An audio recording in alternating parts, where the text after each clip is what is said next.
بسم اللہ الرحمن الرحیم۔ السلام علیکم ناظرین، میں ہوں آپ کا میزبان عمر صدیق اور آپ لوگ دیکھ رہے ہیں میرا یوٹیوب اور فیس بک چینل۔ ناظرین، تمام تر جو افواہیں تھیں وہ دم توڑ گئیں اور ایک ہیجانی سی کیفیت جو گزشتہ 10-15 روز سے ملک میں پھیلی ہوئی تھی اور بالآخر اس کا خاتمہ ہوا اور ایک انتہائی اہم اور زبردست فیصلہ جو ہے وہ سامنے آیا ہے۔ نہ ہی عمران خان کی جانب سے کوئی رکاوٹ ڈالی گئی ہے، نہ ہی صدر مملکت عارف علوی کی جانب سے کوئی اس طرح کا اقدام اٹھایا گیا اور پاکستان کے آرمی چیف کی تعیناتی کا ایک انتہائی ذمہ دارانہ اور بہترین فیصلہ جو ہے وہ سامنے آیا ہے اور ملک میں نئے آرمی چیف کا بالآخر جو ہے وہ تقرر جو ہے وہ ہو گیا ہے۔ اور ساتھ ہی جو chairman joint chief of staff committee ہیں سار شمشاد، ان کا بھی تقرر جو ہے وہ ایک دو انتہائی اہم تعیناتیاں جو ہیں وہ سامنے آئی ہیں اور بہت ہی اہم فیصلہ، خاص طور پہ تحریک انصاف کی جانب سے جو ایک ذمہ دارانہ ایک ذمہ داری کا مظاہرہ کیا گیا اور اس فیصلے میں جو ہے وہ ایک اچھی حکمت عملی ان کی جانب سے اپنائی گئی اور کوئی رکاوٹ جو ہے وہ نہیں ڈالی گئی۔ اور سب سے بڑی بات یہ ہے کہ آنے والے جو نیا آرمی چیف ہے اس کے ساتھ ایک اچھا تعلق استوار کرنا یہ ایک بہت ہی بہترین فیصلہ ہے، کیونکہ پچھلے رجیم میں جو کچھ ہوا یا گزشتہ 8 مہینوں سے جو کچھ ہوتا رہا، رجیم آپریشن کے بعد سے جو تحریک انصاف اور پاک فوج کے درمیان جو تعلقات میں جو چیزیں سامنے آئیں وہ کچھ اچھی نہیں تھیں، لیکن اب ایسا لگتا ہے کہ تحریک انصاف نے جو ہے وہ دل بڑا کیا ہے اور ایک اچھے طریقے سے نئے آنے والے آرمی چیف کے ساتھ تعلقات جو ہے وہ اچھے رکھنے کا فیصلہ کیا ہے، اور جو کہ تمام جو دانشور ہیں، سینئر صحافی ہیں اور سیاستدان اور اسکالر جو ہیں وہ اس کو انتہائی جو ہے اہم فیصلہ قرار دے رہے ہیں۔ اور یہ عمران خان کی جانب سے ایک بہت ہی فراخ دلی کا مظاہرہ جو ہے وہ کیا گیا ہے اور اس کی جتنی بھی تعریف کی جائے وہ کم ہے، کیونکہ آنے والے دنوں میں اب یہی چیز جو ہے وہ عمران خان کے لیے فائدہ مند بھی ثابت ہوگی، کیونکہ بہت زیادہ مقبولیت ہے اس وقت عمران خان کی۔ اور اس آرمی چیف کی تقرری کے فیصلے سے متعلق جو افواہیں پھیلی ہوئی تھیں ملک میں اور ایک جو ہیجانی سی کیفیت تھی کہ آج یہ ہو جائے گا اور آج یہ ہو جائے گا، ہر آنے والا دن جو ہے وہ ایک ایسی صورتحال بنی ہوئی تھی کہ جو بحث و مباحثہ تھا وہ ہر جگہ پہ ہو رہا تھا، چاہے وہ صحافی ہوں، چاہے وہ عام دکاندار ہوں اور یا چاہے وہ پڑھے لکھے لوگ ہوں، ہر جگہ پہ یہی بحث چل رہی تھی کہ نئے آرمی چیف کی تقرری سے متعلق کیا ہونے جا رہا ہے۔ اور ملک میں ایسا لگتا ہے جیسے بہت سارے فیصلے جو ہیں وہ رک کر رہ گئے ہوں اور بالآخر ایک اچھا فیصلہ جو ہے وہ سامنے آیا۔ اور خاص طور پہ جب سمری وزارت دفاع سے وزیر اعظم ہاؤس پہنچی اور پھر وزیر اعظم ہاؤس کی جانب سے جب فیصلہ کر لیا گیا اور اس کے بعد جب سمری بھیجی گئی صدر مملکت کو، تو اس کے بعد کی جو صورتحال تھی وہ تو بہت ہی اس قدر دلچسپ ہو گئی تھی کہ ہر بندے کی جو نگاہ تھی وہ اس فیصلے کے اوپر تھی اور سب کو انتظار تھا کہ فیصلہ کیسا آئے گا۔ کچھ ایسے لوگ بھی ہیں جو اس فیصلے سے خوش نہیں ہیں اور جو چاہتے تھے کہ حالات خراب ہوں، لیکن زیادہ تر اکثریت ایسے لوگوں کی ہے جو کہ اس فیصلے سے انتہائی خوش ہیں۔ اور اب ایسا لگتا ہے کہ یہ فیصلہ آنے کے بعد اب ایسا لگتا ہے کہ اب حالات جو ہیں وہ آہستہ آہستہ معمول کے اوپر آئیں گے۔ دونوں افسران کی تعیناتی کے بعد، تقرری کے بعد جو ہے وہ وزیر اعظم اور صدر مملکت سے ملاقاتیں بھی ہوئیں دونوں افسران کی، اور انتہائی اچھے خوشگوار موڈ میں یہ ملاقاتیں ہوئی ہیں اور ایک اچھی روایت جو ہے وہ قائم کی گئی۔ خاص طور پہ تحریک انصاف کی میں بات کرنا چاہوں گا کہ تحریک انصاف نے کوئی رکاوٹ جو ہے وہ اس سلسلے میں نہیں ڈالی، اور حالانکہ اگر دوسری طرف دیکھا جائے تو جو حکومتی حلقے ہیں، خاص طور پہ نون لیگ جو ہے وہ خوشیاں منا رہی ہے کہ ہمارا مطالبہ جو ہے وہ مانا گیا اور ہم جس آرمی چیف کو لگانا چاہتے تھے وہ جو ہے وہ آرمی چیف ہماری مرضی سے لگا۔ تو ایسا ماضی میں بھی ہوتا رہا ہے کہ نواز شریف نے آرمی چیف تو لگائے ہیں، لیکن بعد میں انہی فوجی افسران سے پھر ان کے جھگڑے بھی ہوتے رہے ہیں اور انہی افسران سے پھر ان کے جو اختلافات ہیں وہ بھی سامنے آئے۔ لیکن ہم امید کرتے ہیں کہ ایک تو عمران خان کا جو فیصلہ ہے وہ بہت بڑا ذمہ دارانہ فیصلہ ہے اور انہوں نے کوشش کی ہے کہ نئے آنے والے آرمی چیف کے ساتھ ان کے کسی قسم کے اختلافات نہ ہوں، بلکہ انہوں نے کافی فراخ دلی کا مظاہرہ کرتے ہوئے ان کی جو تقرری ہے اس کو کھلے دل سے تسلیم کیا، اور صدر مملکت نے اس سمری کو اچھے طریقے سے جو ہے وہ اپروو کیا ہے۔ تو یہ تھی ایک اہم خبر جس سے ہم نے آپ کو آگاہ کیا۔ لیکن دوسری طرف اب دیکھنا یہ بھی ہے کہ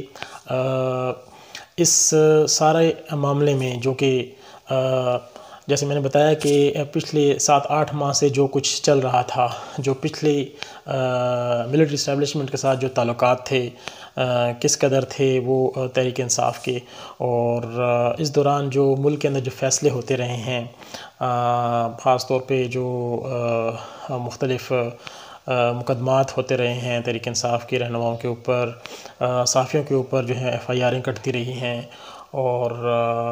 رجیم چینج آپریشن کے بعد بہت ساری چیزیں جو ہیں وہ ملک میں حالات جو ہیں وہ 7-8 ماہ تک کافی جو ہیں وہ ڈسٹرب سے رہے ہیں، اور اب دیکھنا یہ ہے کہ نئی قیادت کے آنے کے بعد، نئی ملٹری قیادت کے آنے کے بعد جو ہے وہ اب دیکھنا ہوگا 1-2 ماہ کے اندر یہ صورتحال جو ہے وہ واضح ہو جائے گی کہ آیا یہ معاملات جو ہیں وہ بدل جائیں گے، صورتحال بدل جائے گی، یا پھر وہی چیزیں جو ہیں وہ چلتی رہیں گی۔ لیکن امید ہے انشاءاللہ کہ ایسی کوئی چیز بھی اب آنے والے دنوں میں نہیں ہوگی اور حالات جو ہیں وہ بدلیں گے، کیونکہ عمران خان کا اصل مطالبہ جو ہے وہ آرمی چیف کی تعیناتی کے حوالے سے تو نہیں تھا۔ وہ تو پہلے ہی کہہ چکے تھے کہ انہیں کوئی بھی آرمی چیف لگا دیں، انہیں اس بات سے کوئی سروکار نہیں کہ کون سا آرمی چیف لگنا ہے، لیکن اصل چیز ان کا مطالبہ ہے الیکشن، اور وہ یہی بات کرتے ہیں اپنے جلسوں میں بھی اور اپنی تقریروں میں بھی اور اپنے انٹرویوز میں بھی یہی بات کرتے ہیں کہ ان کا ایک ہی مطالبہ ہے کہ الیکشن کیا جائے۔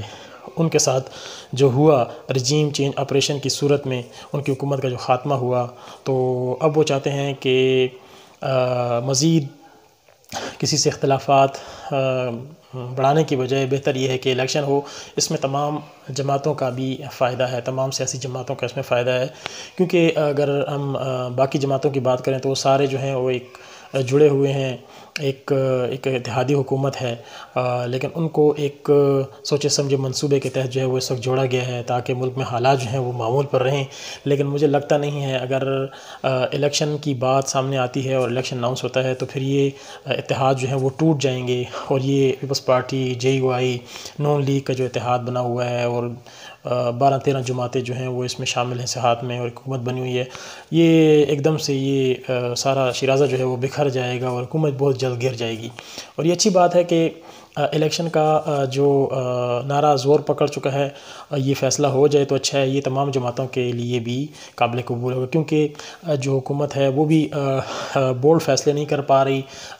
جو معاشی حالات ہیں وہ ملک کے وہ بالکل وہ ڈیفالٹ کرنے والی جو صورتحال ہے اس کے قریب جاتے جا رہے ہیں۔ تو یہ ایک اچھا فیصلہ ہوگا اگر الیکشن ہو جائے، اور اس کے بعد جو پارٹی بھی برسر اقتدار آتی ہے تو اس کو کھل کر ملکی فیصلے اور کرنے کا موقع بھی ملے گا، اور معیشت کی بہتری کے لیے امید ہے کہ کوئی اہم فیصلے جو ہیں وہ سامنے آئیں گے۔ دوسری اہم خبر وہ یہ ہے کہ اب PTI کا جو لانگ مارچ ہے وہ جو ہے اب اپنے حتمی مراحل میں داخل ہونے لگا ہے، اور اس کی وجہ یہ ہے کہ عمران خان نے جو 26 نومبر یعنی کل کا دن مقرر کیا ہوا ہے، اور کل کارکنوں کو انہوں نے پنڈی پہنچنے کا جو حکم جاری کیا تھا۔ بہت سارے قافلے جو ہیں مختلف شہروں سے، پنجاب، سندھ، بلوچستان، خیبر پختونخوا سے نکل چکے ہیں، اور وہ کل جو ہے وہ پنڈی پہنچیں گے۔ اور اس سے پہلے کی جو صورتحال ہم آپ سے شیئر کریں وہ کچھ یوں ہے کہ آج کافی جو ہے وہ فیض آباد آنے والے راستے جو ہیں وہ بند رہے۔ گزشتہ رات سے ہی رات 12 بجے کے قریب جو ہے وہ کنٹینر لگا کر مریض روڈ جانے والا جو راستہ تھا فیض آباد سے وہ بند کر دیا گیا تھا۔ دیگر راستے جو ہیں وہ بھی بند کیے گئے تھے، اور تعلیمی ادارے بھی 2-3 روز سے جو ہیں وہ راولپنڈی میں بند ہیں۔ اور اب لانگ مارچ کی جو ہیں وہ تیاریاں جو ہیں وہ فائنل شروع کر دی گئی ہیں۔ دوسری جانب ایک تو یہ ہے کہ عمران خان جو ہیں وہ خود بھی تشریف لا رہے ہیں راولپنڈی اس مارچ کی قیادت کے لیے، اور وہ ہیلی کاپٹر کے ذریعے راولپنڈی پہنچیں گے۔ جو سیکیورٹی ادارے ہیں ان کی جانب سے تو ایک باقاعدہ کلین چٹ مل گئی ہے کہ ان کو پریڈ گراؤنڈ میں ہیلی کاپٹر لینڈ کرنے سے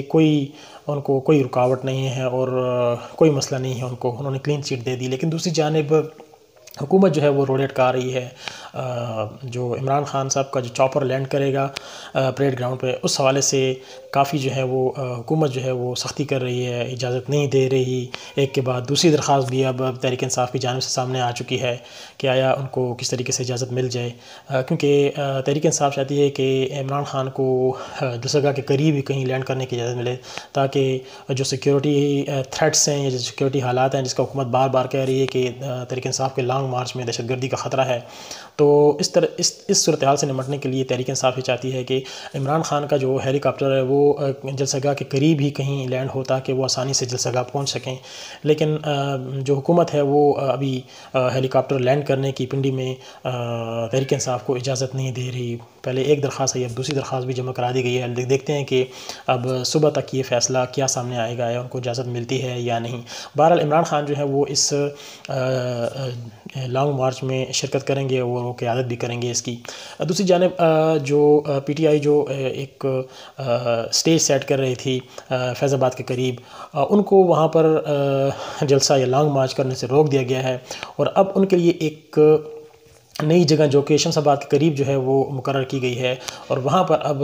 پی ٹی آئی کا جو لانگ مارچ ہے یا جسے آپ دھرنا کہہ سکتے ہیں وہ جو ہے وہاں پر کل ہوگا، اور اصل لائحہ عمل جو ہے وہ عمران خان جو ہے وہ اس لانگ مارچ میں جو ہے جب وہ یہاں پہنچیں گے اور جب خطاب کریں گے تو اب اصل لائحہ عمل وہ دیں گے کہ ان کا آئندہ کے لیے کیا لائحہ عمل ہوگا۔ آیا یہ ایک جلسہ ہوگا اور ختم ہو جائے گا، یا پھر عمران خان جو ہے وہ اپنے جو پی ٹی آئی ورکرز ہیں ان کو یہاں پر بیٹھنے اور یہاں پر دھرنا دینے کا حکم دیں گے۔ یہ تمام تر صورتحال جو ہے یہ کل واضح ہوگی۔ جو نقشہ جو ہے وہ ایک جاری کیا گیا ہے انتظامیہ کی جانب سے، جو کہ پی ٹی آئی کے جو مختلف قافلے ہیں کن راستوں سے ہوتے ہوئے جلسہ گاہ کی طرف پہنچیں گے شمس آباد، وہ ایک نقشہ ہم آپ کو دکھا رہے ہیں، اور یہ ہے وہ روٹس جو کہ آپ دیکھ سکتے ہیں کہ کچھ جو ہے سری نگر ہائی وے سے آئیں گے، کچھ کرال والی سائڈ سے، مختلف راستوں سے ہوتے ہوئے جو قافلے ہیں وہ یہاں پر کیسے پہنچیں گے۔ ایک نقشہ جو ہے وہ جاری کر دیا گیا ہے جلسہ گاہ کا لوگوں کی رہنمائی کے لیے، جو ہم نے آپ کے ساتھ شیئر کیا۔ تو یہ تھی ساری صورتحال جس سے ہم نے آپ کو آگاہ کیا۔ ایک نئی ویڈیو کے ساتھ آپ کی خدمت میں پھر حاضر ہوں گے، تب تک اپنے میزبان عمر صدیق کو اجازت دیجیے۔ اللہ حافظ۔